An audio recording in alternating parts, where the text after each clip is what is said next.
បាទសួស្តីបងប្អូនទាំងគ្នាវិលមកជួបគ្នាសាជាថ្មីម្ដងទៀតហើយបាទក្នុងវីដេអូនេះខ្ញុំបានមកធ្វើការបើកប្រអប់ម៉ូទ័របូមទូលី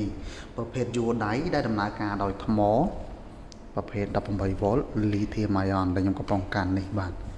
ចំពោះមួយប្រអប់នេះតែម្ដងគឺមានលេខកូដ DCL181FZWX បាទ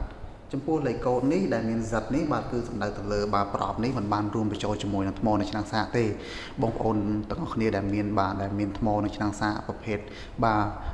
18V Makita រួចហើយគឺទិញប្រភេទនេះទៅចំណេញថវិកាប៉ុន្តែបងប្អូនទាំងអស់គ្នាមិនទាន់មានថ្មនៅឆ្នាំងសាកបងប្អូនទាំងអស់គ្នាសូមទិញបាទថ្មនៅឆ្នាំងសាកទៅផងដើម្បីប្រើប្រាស់ជាមួយនឹងម៉ូទ័រហ្នឹងអញ្ចឹងណាបងប្អូនទាំងអស់គ្នាបាទនេះ logo brand Makita Cordless cleaner LXT បាទ LXT នេះវាពីរបស់វាគឺ lithium ion extreme technology គឺបញ្ជាក់ពីបាទថ្ម 18V ហ្នឹងហើយណាអូខេ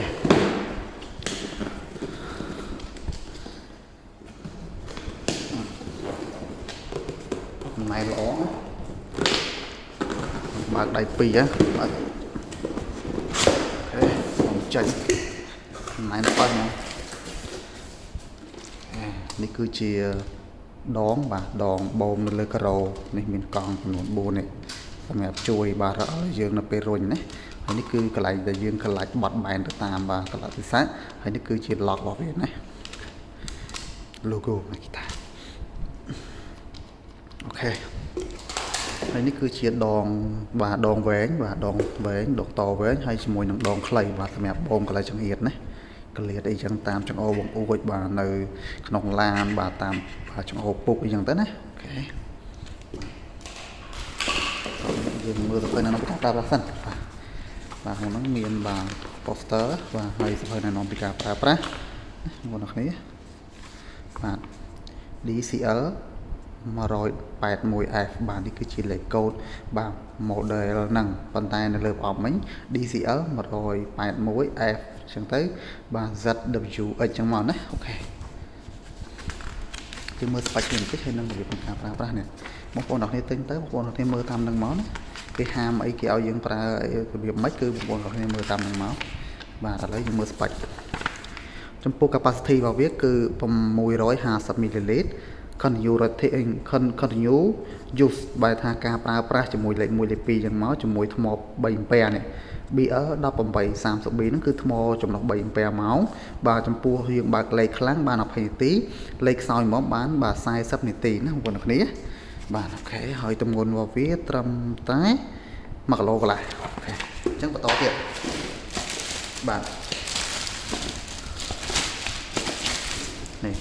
បាទបងប្អូនទាំងគ្នាចំពោះប្រភេទនេះគឺបាទគឺអែមជាងមុនត្រង់ថានេះប្រភេទនេះគឺមកជាមួយនឹងឆ្នុករបស់វាបាទកម្របសម្រាប់បាទឲ្យយើងមើលឃើញបាទពីធូលីសម្រាមក្នុងនឹងពេញឬមិនពេញអញ្ចឹងណាយើងមើលពុកមកឃើញពេញមិនពេញយើងចាក់ចោលតាមហ្នឹងណាអូខេមាន logo brand Makita ផុសដល់ពេលដែលយើងចង់ដោះចាក់យើងគ្រាន់តែកាច់ដងនេះបាទតិចមកបាទហើយយើងចាក់ឈូអញ្ចឹងមកបាទយើងក្នុងគ្នាដោះតម្រង់នេះដោះតម្រង់វល់តម្រង់ហ្នឹងយើងគោះវាសម្អាតមកណាសម្អាតដល់ផ្លុំតិចមកណាបងប្អូនអ្នកនេះហើយយើងដាក់ចូលវិញយើងមួយត្រូវកលឹះនេះមានកលឹះវាត្រូវកលឹះវាមកអញ្ចឹងមកបន្តមកយើងទាញហ្នឹងមកដាក់ចូលវិញបាទមូលកាត់មកណាជាប់ហើយអូខេហើយខាងបាតរបស់វាមានបាទ sticker DCL 181F ណា 18V ហើយនេះគឺបាទជើងចម្លងចរន្តបាទកន្លែងដាក់ថ្មអូខេប៊ូតុងបាទបិទប៊ូតុងបើកបាទបើកនឹងមានពីរលេខលេខ high និងលេខ low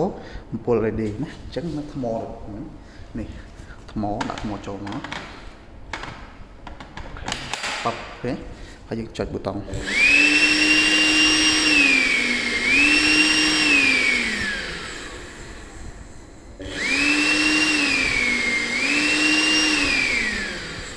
នៅពេលដែលយើងចុចម្ដងគឺលេខ high ចុចលេខទី2គឺ low អូខេយើងចុចប៊ូតុងដំបូងគឺបានលេខ high លេខ low ណាអូខេបងប្អូនអ្នកគ្នាបាទអញ្ចឹងយើងធ្វើការតដងបាទយើងដាក់ដងចូលមកបាទបន្តទៀតយើងធ្វើការដាក់នេះឆ្នុកវាចូលបាទនេះគឺយើងដាក់ជាប់ចំណិចទៀតយើងដាក់ក្បាលនេះបាទចេះមកណាឲ្យអានេះនៅផ្នែកខាងលើបាទអូខេបាទបងប្អូនអ្នកមើលពីរូបរាងរបស់វាបាទពេញណាពេលយើងភ្ជាប់